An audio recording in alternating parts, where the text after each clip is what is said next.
I'd like to start by acknowledging Wurundjeri as the traditional custodians where this project is located, and by extension, given the nature of this exhibition, also acknowledge all traditional custodians from around Victoria, and in particular pay great respect to Ngargee Carolyn Briggs, who was my partner on this project, who we co-designed and co-researched this project together. And also thank you for your time. So Ngargee Carolyn Briggs and I were commissioned to design the keynote commission for ACCA's most recent exhibition, which actually closed yesterday. And each of the spaces in the exhibition were asked to respond in some way to the thematic "Who's Afraid of Public Space?" The premise of our exhibition stemmed from a long and ongoing yarn between Ngargee and I many years ago. I'd asked her if she could see herself reflected in the built environment, and her answer was no. And since then, we've been having yarns directly and indirectly about different ways country culture and community could be better reflected in our built environments, to ensure both that Indigenous peoples can see themselves reflected, but also can find cultural safety and meaning in their public spaces. There are many layers to how built environment practitioners could embody country in their project, but for this exhibition, we decided to focus on materiality as one aspect of many.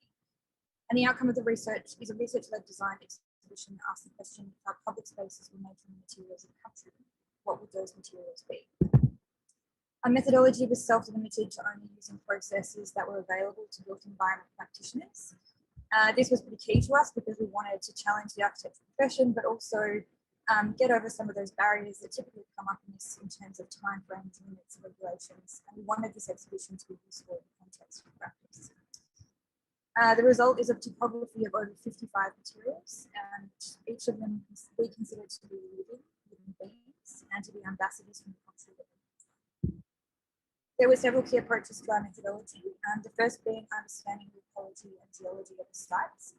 We reviewed over 100 public sites within different bioregions to test and understand how this layering could inform a material understanding of the country, but also how it could be employed in practice. Yes.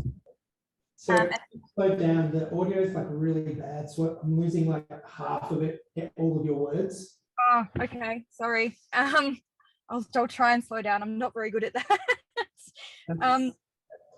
To quickly recap, we wanted to employ methodology or research approaches that could be used in architectural practice.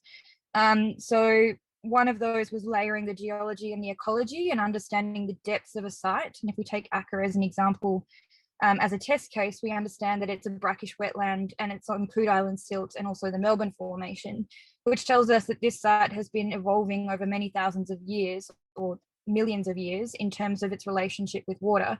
But it also tells us that there's plant and flora and fauna that are indigenous to this site that could be used in the context of the built environment. One example of this and of the research is silvertop ash. So if you see to the left, that's the tree. In the middle is the bioregions where you would find silvertop ash, and on the right hand is the object in the exhibition, which is actually a byproduct of creating weatherboard. It's the offcut from one of those logs. So the exhibition, we really wanted to honour the countries, but also the people that contributed to the exhibition. So we had, as I said, over 55 different items in the exhibition.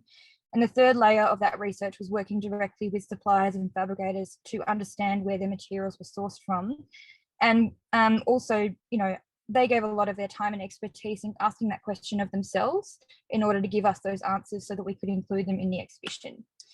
So to be included in the exhibition, a material had to be either fully made from a material extracted or indigenous to the region we now know as Victoria, or be made from component parts, some or all of which are indigenous to Victoria. So you can see that range in this image where you've got glass, whose component part is sand from Lang Lang. You've got ceramics, which have 3 different components that are indigenous to Victoria in their clay body, kangaroo leather, and then also celebrating the process of making, so looking at clay as an in-ground form, as a refined form, and then as a brick.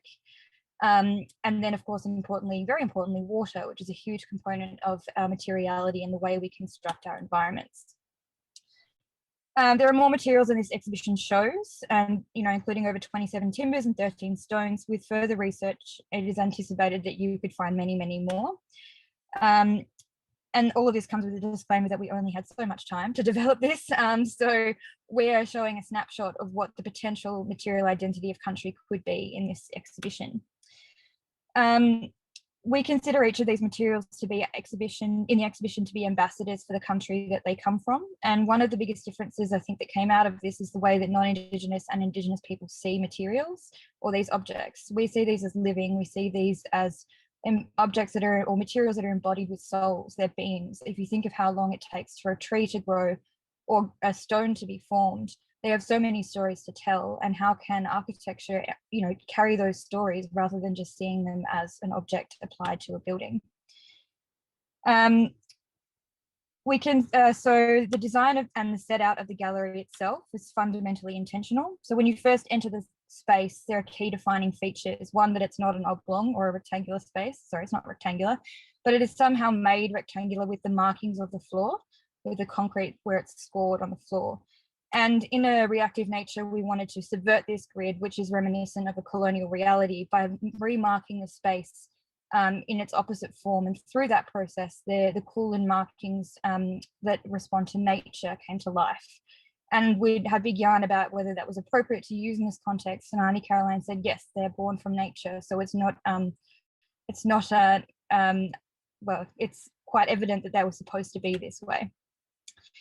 We wanted the exhibition to be a place where people could interact with, touch, smell, feel, rather than it being something that people had to keep distance from, because in an Indigenous reality, you want to develop a relationship with these materials first, rather than focusing solely on their performance or their aesthetic qualities. And so we've set the exhibition up.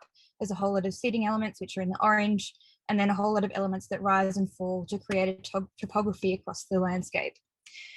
Our brief was to create a gathering space. So Ngargee Djeembana, in a very loose translation, really means the bringing together of a diverse group of people to perform culture and develop their own narratives.